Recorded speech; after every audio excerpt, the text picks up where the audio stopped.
Nous allons nous lever tous. Nous allons nous lever tous. On va continuer avec cette chanson Abba, Abba, Papa. Notre texte, un texte formidable. Acte 1, verset 8.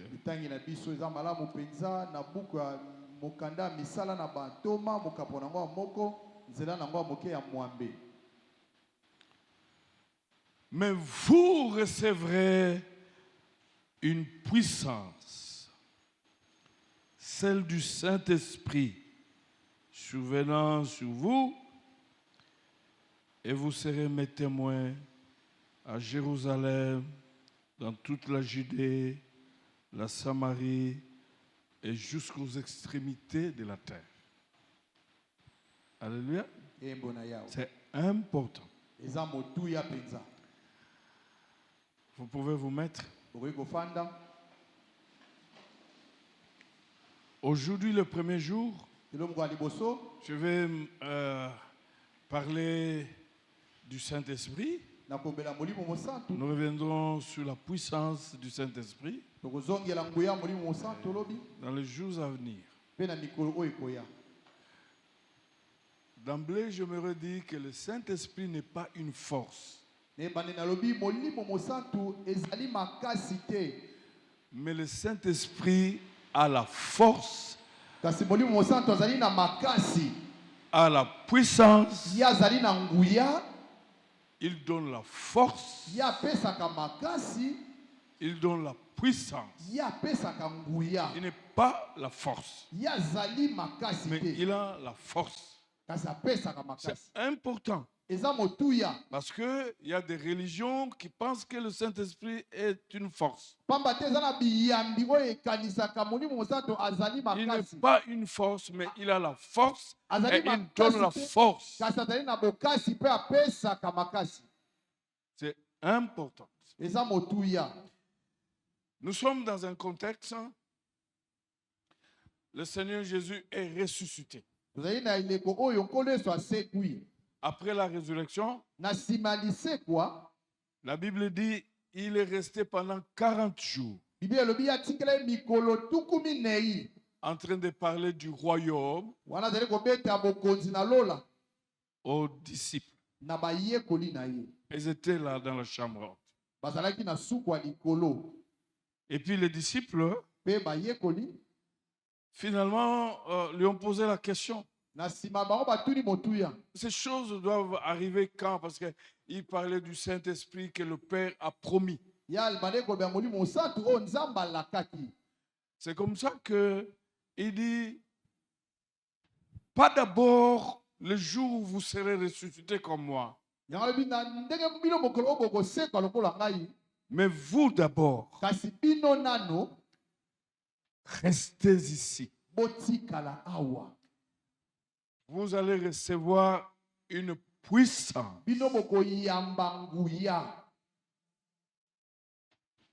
venant du Saint-Esprit. Et vous serez mes témoins. C'est important. Nous ne croyons pas à Jésus pour rester bras croisés. Nous croyons à Jésus pour témoigner de ce qu'il a fait dans notre vie. Le mot qui a été traduit ici par témoin signifie martyr. La première signification, c'est d'être martyr. Tu ne peux pas être martyr sans la puissance du Saint-Esprit. Et aujourd'hui, un étudiant peut être martyr parce qu'il a refusé d'adhérer à des sciences occultes et les professeurs le compliquent et lui aussi reste dans sa position et il ne veut pas trahir Jésus-Christ.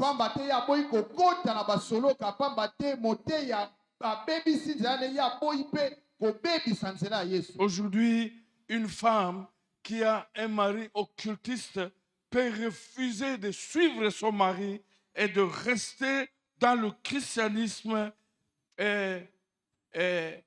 à cause de la puissance du Saint-Esprit. Je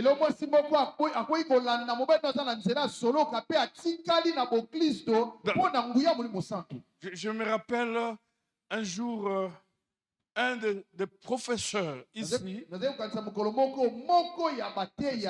c'est notre enfant dans le Seigneur, et il est professeur. Un des politiciens l'a amené quelque part. Il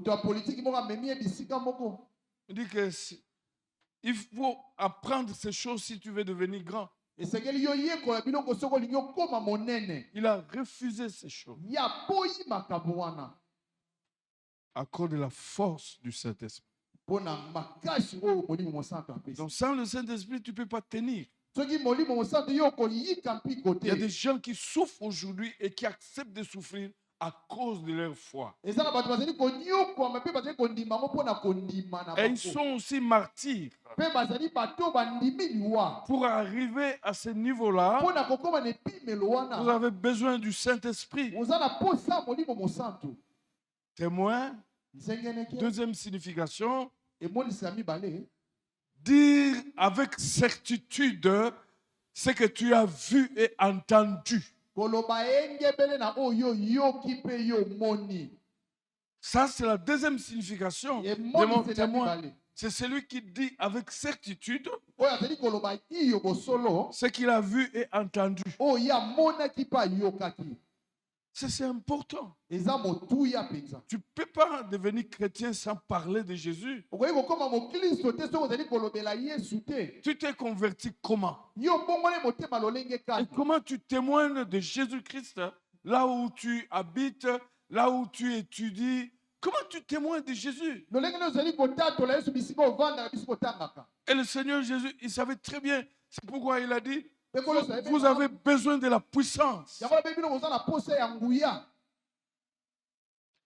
Je me rappelle, un jour, nous sommes allés prêcher dans une famille. Le papa était dans l'occultisme.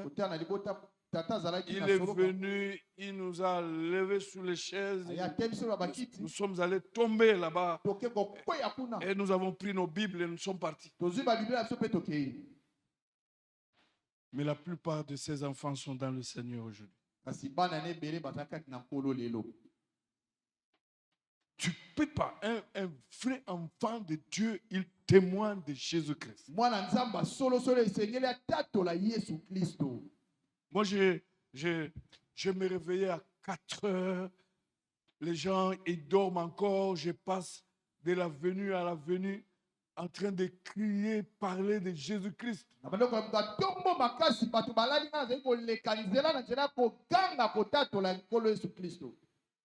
Tu ne peux pas ou ne pas dire de ce que Jésus a fait dans ta vie si réellement tu es enfant de Dieu. C'est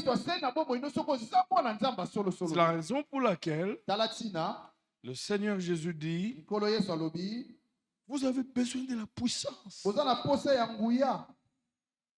de la puissance. Je me rappelle, étudiant, nous avions un professeur compliqué, un professeur belge compliqué. Et il vient, lui, il lit les théorèmes. Vous écrivez. Quand ça vient l'examen, il vous dit de reproduire mot à mot ce théorème qu'il avait développé 2-3 pages. Toi, tu reproduis cela. J'ai vu les gens tricher. Tricher. Même des chrétiens. Je me rappelle un jour, j'ai écrit sur le papier et dit, monsieur le professeur, j'ai bien étudié, mais c'est très compliqué, je n'ai rien fait.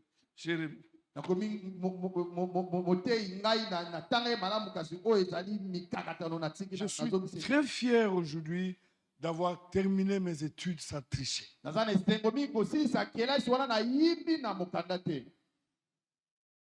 À cause de la puissance du Saint-Esprit.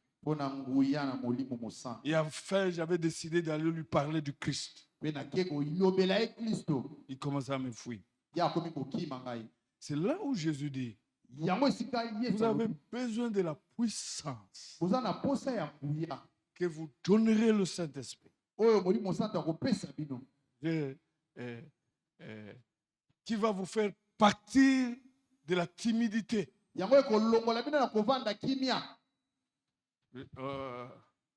À Dubaï, je disais à quelqu'un que moi, je suis allé prêcher un prêtre. J'ai dit, Père, tu dois recevoir Jésus-Christ aujourd'hui. Il m'a regardé et dit, oh, moi j'ai déjà reçu. J'ai dit, comment tu as reçu? Oh non, mais je suis allé au séminaire, j'ai fait ceci, cela. J'ai dit non, on ne reçoit pas Jésus comme ça. Voilà comment on reçoit Jésus. Comment ça confesse tes péchés? Il a reçu Christ. Donc le Saint-Esprit, il vient nous donner la force, la puissance de parler de Jésus-Christ. D'accepter de souffrir à cause de notre foi sans compromettre notre foi. Sans cela, c'est difficile. Alors, je vais avancer. La première chose, je voulais vous montrer l'importance de la présence du Saint-Esprit dans notre vie.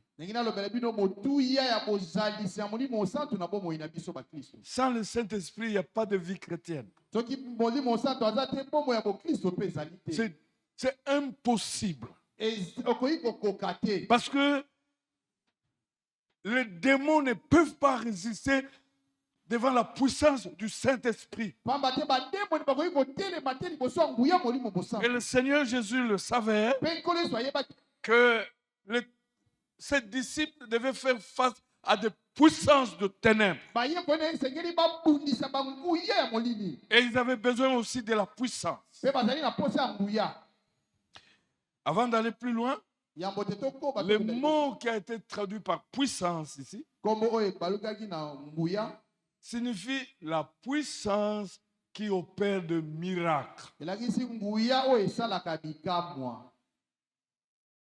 Et quand le Seigneur dit, vous recevrez une puissance qui va venir du Saint-Esprit, il veut simplement dire que vous recevrez une puissance qui va opérer des miracles. Parce qu'à un certain moment, il faut le miracle pour briser la puissance de ténèbres. Donc le Saint-Esprit, il est vraiment important. Nous allons lire encore un texte. Ça c'est Jean. Prenons Jean. On va se mettre debout. On prend Jean. Jean chapitre 15. On commence à partir du verset 26. Le verset 26 dit ceci. Quand sera venu le Consolateur, que je vous enverrai de la part du Père, l'Esprit de vérité qui vient du Père, il rendra témoignage de moi. Et vous aussi, vous rendrez témoignage parce que vous êtes avec moi dès le commencement. Alléluia. Sans le Saint-Esprit, tu ne peux pas parler. Il nous donne la force de témoigner. Je vous ai donné, vous restez un peu debout là, je vous ai donné le témoignage, non?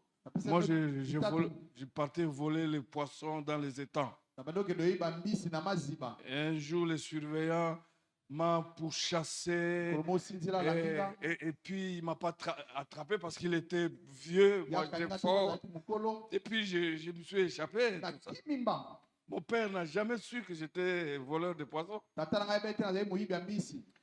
Le jour où le petit-fils de ce surveillant est mort. Et moi, j'étais déjà converti. Et on m'a dit, tu prêches. Je me lève, je prends ma Bible. Le papa surveillant soulevait seulement les yeux comme ça. J'ai commencé par faire la confession biblique. Mon père était là. Ma mère était là. Et après, j'ai prêché. C'est lui qui rend témoignage. C'est important. La vie chrétienne sans le Saint-Esprit n'a même pas de sens. Je me rappelle. Et puis, j'ai eu avant de commencer à prêcher l'église, ma première église, c'était des deuils. Je prêchais dans des deuils. Mais un jour, les Koulouna m'ont insulté copieusement. Ma mère, mon père, tout. Mais j'ai prêché. Et après, le Saint-Esprit les a touchés. Ils sont venus me voir là où je dormais en tremblant. Donc, sans le Saint-Esprit, tu ne parleras jamais de Jésus. Qui sont ceux qui ont parlé de Jésus aujourd'hui? Ils ne sont pas nombreux. Nous, là, à Dubaï, vous entrez dans un mall pour acheter, pour parler de Jésus. Toi, tu connais l'anglais. Pose-lui d'abord la question. Est-ce qu'il connaît Jésus? Amen. Amen. Il rendra témoignage de moi. Vous aussi, vous rendrez témoignage de. Donc, sans le Saint-Esprit, le témoignage devient impossible. Nous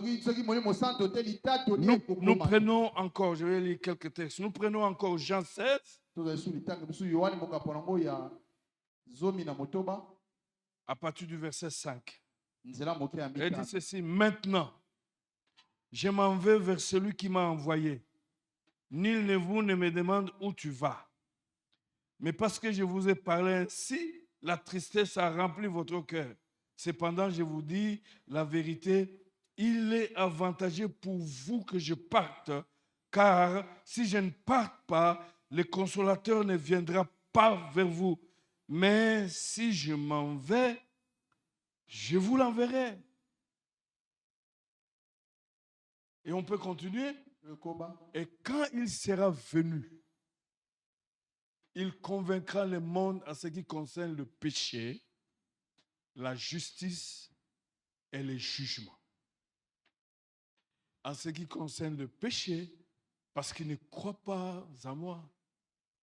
La justice, parce que je vais au Père et que vous ne me verrez plus.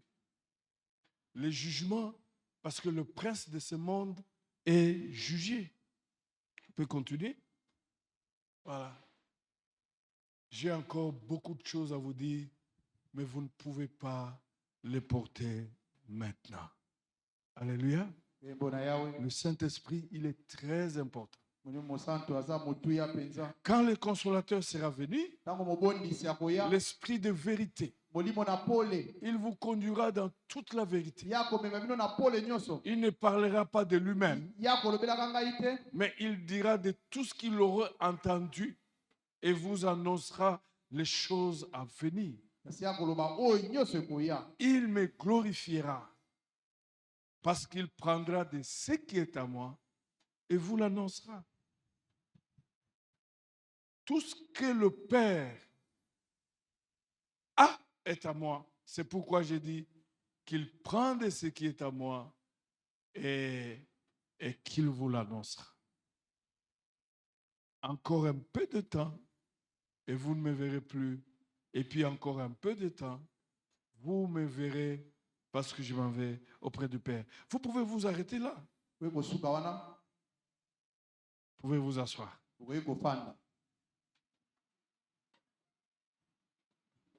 le Seigneur Jésus dit qu'il est avantagé que je m'en aille. Parce que le Saint-Esprit, si je ne pars pas, il ne viendra pas. C'est lui qui nous conduit dans la vérité. C'est lui qui nous enseigne. Je reviendrai sur ça même d'autres jours. Nous pouvons encore lire Romains chapitre 8. Romains chapitre 8. Voilà. Un texte aussi très intéressant. Romains chapitre 8, à partir du verset 9. Il dit ceci: pour vous, vous n'êtes plus sous l'emprise de la chair, mais sous celle de l'esprit. Si du moins l'esprit de Dieu habite en vous. Si quelqu'un n'a pas l'esprit de Dieu, il ne lui appartient pas. Quand nous venons dans le Seigneur, nous donnons notre vie au Seigneur. Le Saint-Esprit vient à nous et il est le signe de notre appartenance à Dieu. Nous pouvons chanter. Nous prenons le verset 10, le verset 16. Non, on va prendre le verset 15. Et vous n'avez pas reçu l'esprit de servitude pour être encore dans la crainte, mais vous avez reçu l'esprit d'adoption par lequel nous crions Abba Père. L'esprit lui-même rend témoignage à notre esprit que nous sommes enfants de Dieu.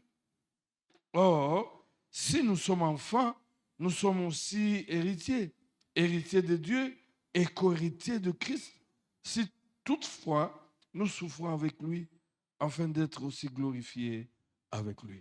Alléluia. Donc, la vie chrétienne sans le Saint-Esprit, c'est impossible. C'est pourquoi un vrai enfant de Dieu doit être un vrai ami du Saint-Esprit. Il faut parler avec le Saint-Esprit. Il faut l'appeler le Saint-Esprit. Il faut crier, parce que sans le Saint-Esprit, nous ne pouvons même pas crier Abba Père. Philippiens va encore en profondeur. Philippiens dit que c'est par le Saint-Esprit que nous appelons Dieu Papa.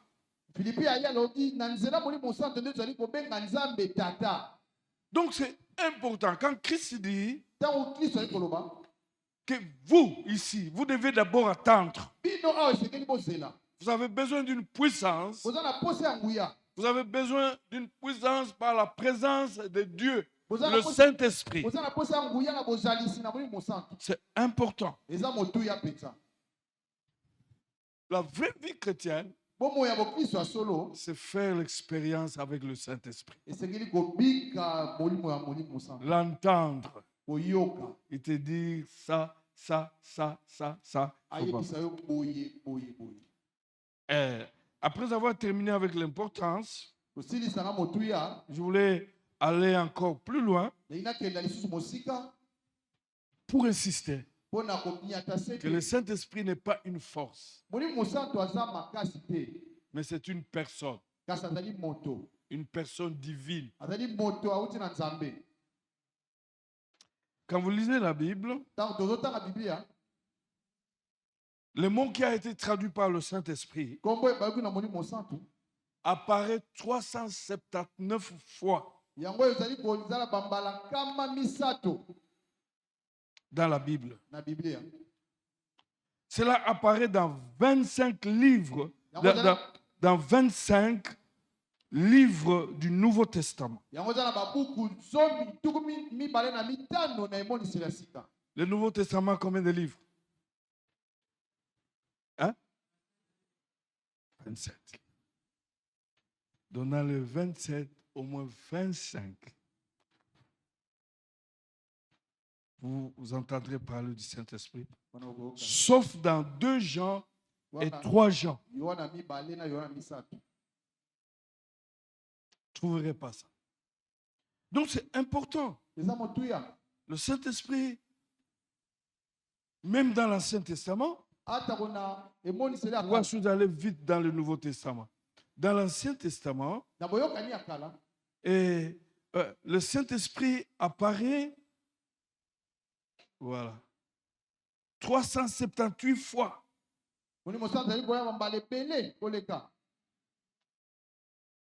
Donc, la Bible et l'Ancien et le Nouveau Testament parlent du Saint-Esprit. Et le Saint-Esprit, quand il parle du Saint-Esprit, il parle du Saint-Esprit comme une personne. Il y a 3 caractéristiques qui donnent la personnalité à quelqu'un. L'intelligence,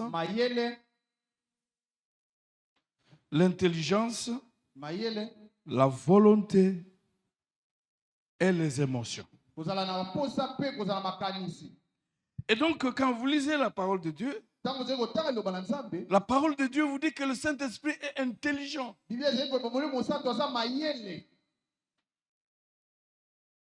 Ça va? Il faut écrire cela.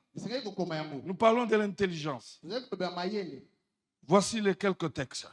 Quand vous lisez Ésaïe 11, verset 2,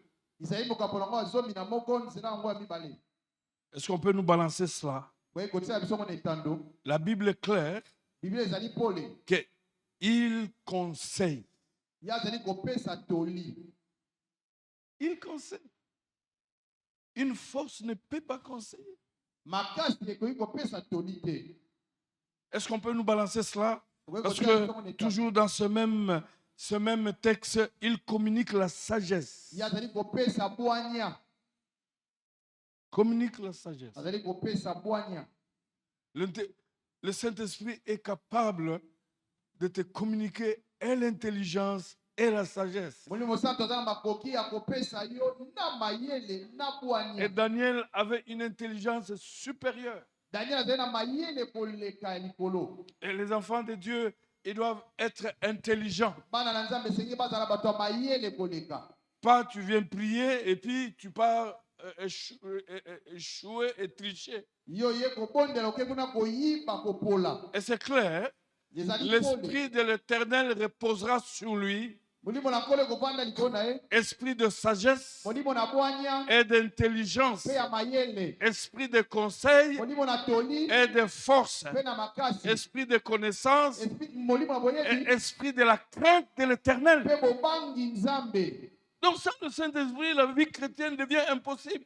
Tu ne peux pas craindre Dieu.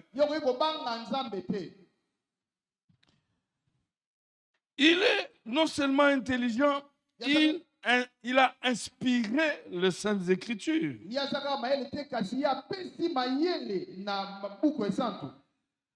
Et vous allez lire dans Hébreux chapitre 3, verset 7. 1 Pierre chapitre 1, verset 11. Et 2 Pierre chapitre 1, verset 21. Il intercède. Vous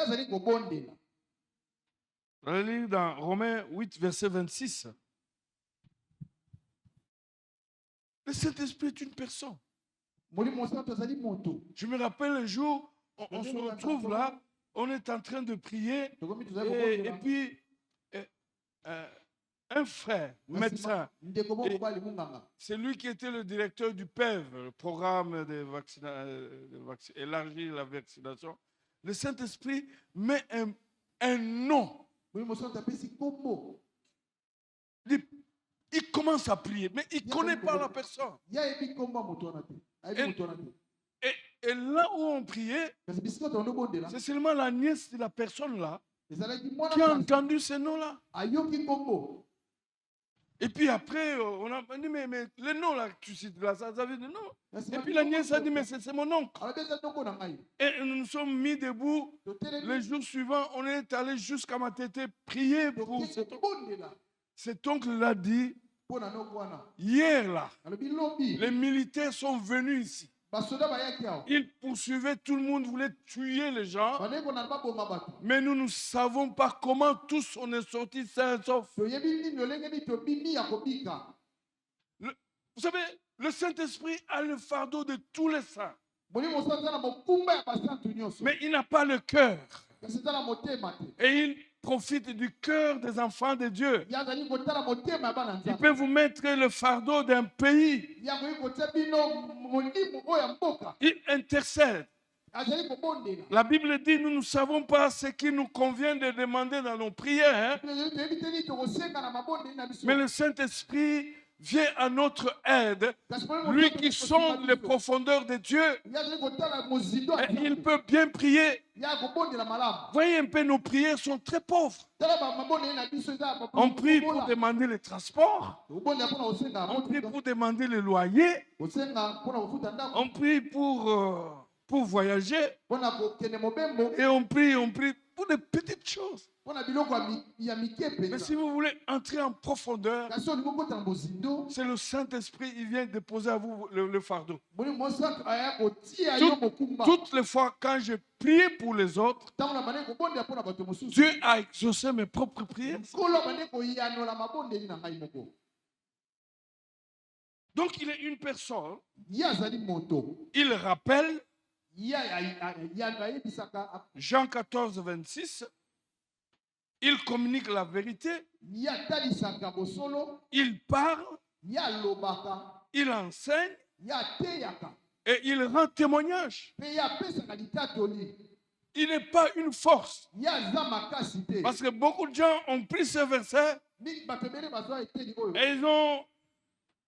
ils ont commencé à parler du Saint-Esprit comme une force. Non. Il n'est pas une force, mais il donne la force. Il est une personne divine. Parce qu'il rend aussi témoignage. Il parle aussi. Quand vous lisez dans Actes des Apôtres, chapitre 13, 1 à 5, les enfants de Dieu sont en train de prier, lui dit, mettez-moi à part Paul et Barnabas, parce que je veux les envoyer. Nous n'avons pas cru en Christ pour rester, pour venir prier pour la réussite, venir prier pour ces histoires. Nous avons été sauvés pour témoigner de Jésus. Et le Saint-Esprit nous donne cette puissance-là. On m'a raconté l'histoire d'une maman qui était aveugle. Chaque fois à 12h30, aveugle, mais elle ne marchait pas non plus. Et puis, quand c'est 12h, il a appelé ses enfants et dit, mais il est quelle heure? 12h. Amenez-moi à l'école. Quand les élèves sortent de l'école, il est là au coin, il citait seulement Jean 3, 16. Dieu a tant aimé le monde et il a donné son Fils afin que quiconque croit ne périsse pas et la vie était. Beaucoup des enfants ont été sauvés. D'autres sont devenus des serviteurs de Dieu. Tu n'as aucune raison de ne pas témoigner de Jésus. Tu dois ouvrir ta bouche pour parler de Jésus-Christ. Et le Saint-Esprit, il donne cette force. C'est là où Jésus dit, vous recevrez une puissance. Le Saint-Esprit, il viendra sur vous et vous deviendrez mes témoins. On ne peut pas vivre un seul jour sans parler de Jésus-Christ.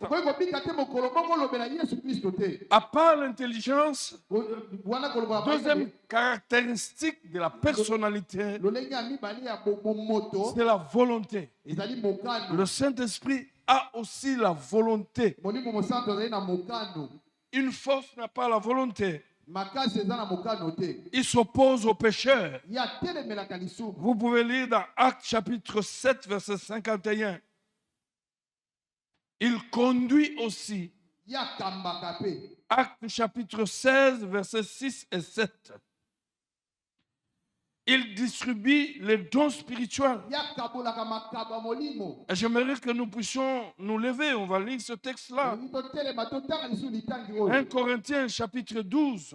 À partir du verset 4, le Saint-Esprit a la volonté. Nous allons voir ça même plus loin. Il est même attristé.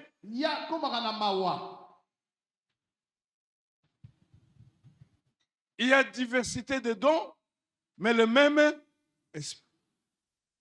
Diversité de ministères, mais le même Seigneur. Diversité d'opérations, mais le même Dieu qui opère tout en tous.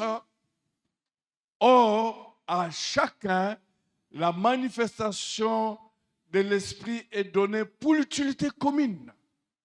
En effet, à l'un est donné par l'Esprit une parole de sagesse, à un autre une parole de connaissance, selon le même esprit, à un autre la foi, par le même esprit, à un autre le don de guérison, par le même esprit, à un autre le don d'opérer des miracles, à un autre la prophétie, à un autre le discernement des esprits, à un autre la diversité des langues, à un autre l'interprétation des langues. Un seul et même esprit opère toutes ces choses, les distribuant à chacun en particulier comme il veut. C'est pourquoi ceux qui refusent que les femmes prêchent, je ne sais pas. Quand le Saint-Esprit donne le don de prêcher à une femme, tu es qui pour refuser que la femme ne prêche pas? Il a la volonté. C'est une personne. Et il régénère. Vous allez lire dans Tite chapitre 3 verset 5. Si nous sommes transformés, c'est le Saint-Esprit qui nous transforme. Moi, je me suis converti d'une façon bizarre. Personne ne m'avait prêché. J'étais quelqu'un qui s'est promené beaucoup. Tu oublies que tu dois manger, tu dois boire. Quand on parle de vagabond, moi j'étais un vagabond. Et il y a un vagabondant comme ça, et puis je rencontre les gens qui, très bien habillés, faisaient le sens inverse. Alors comme j'étais vagabond, j'ai fait aussi le sens inverse. J'ai commencé à les suivre jusqu'à l'église. Et après avoir prêché, je me suis retrouvé à genoux. C'est le Saint-Esprit qui transforme. C'est la raison pour laquelle vous voyez, il y a beaucoup de chrétiens ici à l'église qui ne sont pas transformés. Si nous avons des problèmes aujourd'hui à l'église, si nous avons des divisions aujourd'hui à l'église, c'est simplement parce que nous avons des chrétiens qu'on appelle des chrétiens charnels. Des chrétiens, soi-disant chrétiens, mais ce sont des païens. Ils ont besoin de la transformation. C'est la raison pour laquelle il faut chercher Dieu. Troisième caractéristique, je crois que je vais m'arrêter là pour aujourd'hui et puis peut-être on va continuer. Troisième caractéristique, il a les émotions. Et une force ne peut pas avoir les émotions. Vous êtes fatigué? Gloire à Dieu. Il a les émotions. Il éprouve de la joie. 1 Thessaloniciens chapitre 1er verset 6. Le Saint-Esprit. La Bible nous dit, quand Marie a salué sa cousine, Jean-Baptiste qui était dans le ventre de sa cousine a tressailli de joie. Le Saint-Esprit est aussi dans la joie quand nous marchons selon la parole de Dieu. Est-ce qu'on peut lire ça? On peut nous projeter ça? On peut aussi l'outrager. On peut l'outrager. Hébreux chapitre 10, verset 29. Alors, voilà. Il dit, et vous-même, hein, vous avez été mes imitateurs et ceux du Seigneur en recevant la parole au milieu de beaucoup de tribulations, mais avec la joie du Saint-Esprit. Avec la joie du Saint-Esprit. Et la Bible dit, la joie du Seigneur, c'est ma force. Au milieu des tribulations, les chaînes peuvent tomber parce que le Saint-Esprit vient mettre la joie dans ton cœur et tu commences à louer, à danser alors que tu n'as pas encore reçu ce que tu cherchais. La Bible dit dans Actes 16, Paul et Silas, à minuit, se sont levés et avec les chaînes, ils se sont mis à louer Dieu. Ils étaient dans les chaînes. Ils ont loué le Seigneur. La Bible dit qu'il y a une puissance qui est tombée et les chaînes étaient brisées. Et les gens pouvaient être libérés. La puissance de la louange. Si cela ne vient pas du Saint-Esprit, quand tu es dans la souffrance, tu ne fais que pleurer. Tu ne pouvais chanter que quand tu es dans la joie. J'appelle ça la foi de sac de manioc.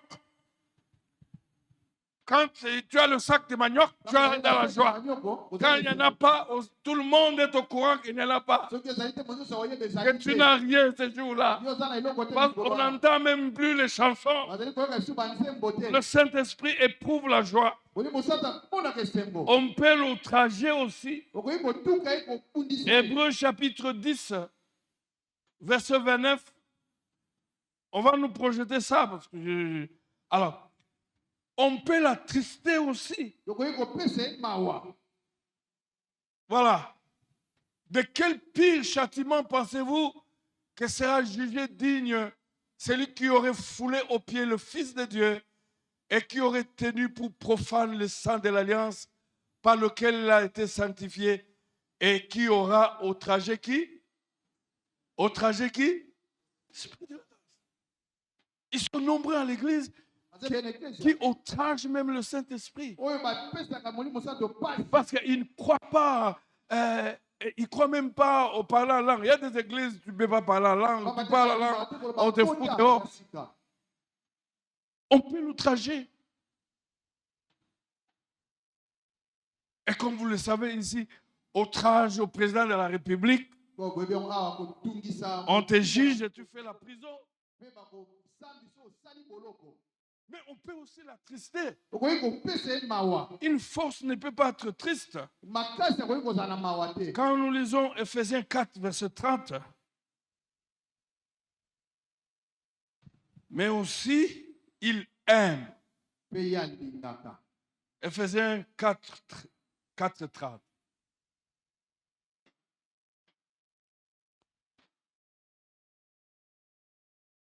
N'attristez pas le de qui?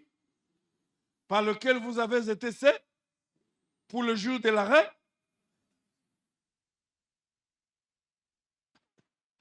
Quand vous commencez à partir du verset 24, ça parle de la colère. Il ne faut pas dormir en colère. Et puis les gens disent que moi j'ai une mauvaise colère, tout ça. J'ai une sainte colère. Quand les choses ne marchent pas, mais il dit, tu peux attrister le Saint-Esprit. Mais il aime aussi. Romains 5, 5. Voilà. Il aime aussi. Une force n'aime pas. Mais le Saint-Esprit t'aime. Le Saint-Esprit m'aime. Jésus m'aime. Jésus t'aime. Le Père t'aime. Le Père m'aime. Il est une personne. Mais il est aussi Dieu. Une personne divine.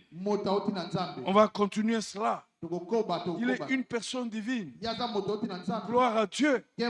Parce que Job a dit, l'Esprit de Dieu m'a créé. Job 33, verset 3. Et dans Genèse, Dieu dit, faisons l'homme à notre image. Il s'adressait aussi au Saint-Esprit. La Bible dit qu'il y avait un chaos, un désordre, et le Saint-Esprit mouvait sur les eaux. C'est le Saint-Esprit qui peut venir mettre de l'ordre dans la vie.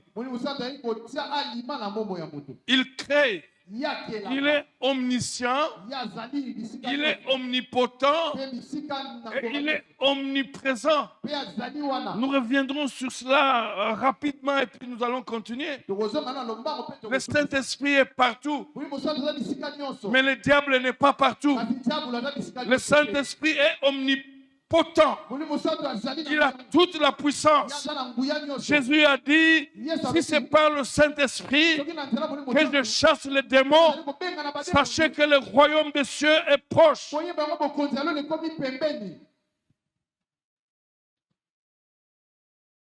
Vous êtes avec moi?